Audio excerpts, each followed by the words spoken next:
Autoline Daily is brought to you by Bridgestone, passion for excellence. Dow Automotive Systems, improving durability and increasing design flexibility with Betamate structural adhesives at dowbetamate.com. And by Hyundai.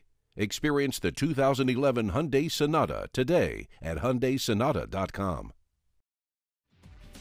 Hello again, I'm David Welch from Bloomberg BusinessWeek. As you can tell, John is still out of town. He should be back tomorrow, though. In any event, welcome to Autoline Daily for Wednesday, the 4th of May, 2011. Here's the latest news from the global automotive industry. First up, April sales. According to Wards, automakers sold more than 1.1 million new light vehicles in the U.S. last month. That works out to a 13.4% increase year over year. But the month-over-month figure is down. In March, they moved nearly 90,000 more vehicles. That equates to a 7.1% decline. Despite this drop, the seasonally adjusted annualized rate, or SAAR for short, is up, hitting 13.14 million units. I wonder if automotive aftershocks from the disaster in Japan are also finally being felt. Also, the incentive situation could be playing a role in all of this. More on that in a minute. As for the top-selling vehicles, so far this year, the Toyota Camry is winning the race, again. It finished ahead of the Corolla Matrix combination, the Honda Accord and Civic, as well as the Nissan Altima. There are no surprises on the truck side either. For the first 4 months of the year, the Ford F-Series is the champ. It finished April with a 50,000 truck lead over the second-place Chevy Silverado. The Honda CR-V came in third. The Ford Escape finished behind it, while Chrysler's Ram rounds out the top 5. Again, we thank our friends at Wards for compiling this data. Even though sales were up last month, automakers were able to increase them with reduced incentives. According to my publication, Bloomberg, the average amount of discounts and incentives per vehicle was about $2,300, a 14% drop, which is the lowest it's been since 2005. Analysts predict incentives will continue to decline this year due to supply shortages from Japan. Despite the drop, Detroit automakers still came in above the average. GM spent about $3,000 per vehicle, Chrysler $2,800, and Ford $2,400 a vehicle. The New York City Taxi and Limousine Commission has picked a winner. If you remember, the agency was looking to replace the city's fleet of cabs with something more convenient and efficient.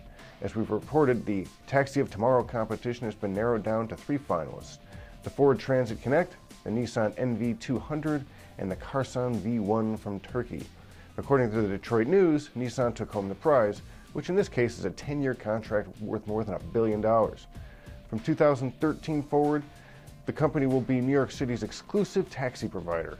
Its modified NV200 commercial vans will be responsible for shuttling some 600,000 people a day and traveling more than 70,000 miles per year. I hope they're up to the challenge. Nissan will build them in Mexico. Volvo announced that its president of North America, Doug Speck, will now be in charge of marketing, sales, and customer service for the company. Speck replaces Jerry Keeney, who has been at Volvo for over 20 years. Speck starts his new role on June 1st, and Volvo says they will announce a replacement for him shortly. As the UAW gears up to tackle a year of tough issues, it just added some political clout in the nation's capital. Longtime Democratic strategist Mary Beth Cahill, who not only ran John Kerry's presidential campaign but also led Ted Kennedy's senatorial staff, now takes over the UAW's Washington, D.C. office. With the Detroit 3 contract talks on the table, along with a possible recruiting effort at non-union foreign automaker U.S. plants, no doubt that the UAW thought it couldn't hurt to hire a politically connected daughter of a UAW member to help with the issues. Coming up next, some of my thoughts on Toyota's recent decline. Introducing Bridgestone's third generation of run-flat tires with groundbreaking new Bridgestone technologies. Bridgestone run-flat tires offer improved ride comfort, lower rolling resistance, and improved wear while giving you the peace of mind and comfort you need. Let's talk about Toyota. Here's a company that once was the industry's kingpin and now can't seem to catch a break. Having lost at least 500,000 cars worth of production due to plant stoppages caused by the earthquake in Japan, General Motors should steal back the global sales crown this year. Remember, last year GM only trailed Toyota's 8.4 million vehicles sold by 30,000 cars and trucks.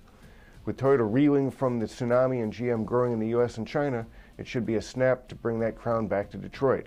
What's more surprising, though, is that GM may be able to keep that crown once Japan's auto industry gets back on its feet. GM is riding a recovering US auto market and gaining market share while Toyota is losing ground. In China, GM and Volkswagen both have a better base and stronger prospects for growth. GM is investing more than $5 billion with plans to double Chinese sales volume by 5 million cars in 4 years. Sales crowns are of dubious value. Profits and happy customers are really what matter. Still, what a turnabout this is. While GM is building some momentum, Toyota is running a charm campaign in the U.S. to win back some of the goodwill that was lost last year when the company had to recall more than 10 million cars. The company is also redoubling efforts to improve quality. These are all symptoms of a company that grew too fast and now has to slow down and retool a bit. Since taking the sales crown from GM in 2008, Toyota has had plenty of problems. Maybe they will think twice about pushing to take it back and just get back to executing the way Toyota did when it was on the ascent. Oh, and VW has its sights set on being the global sales leader? Given Toyota's problems, CEO Martin Winterkorn may want to rethink that notion. And that's the exciting conclusion of today's episode of Autoline Daily. Again, I'm David Welch from Bloomberg BusinessWeek.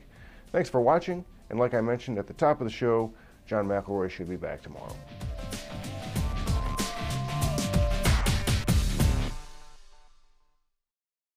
How does 12 million impressions grab you?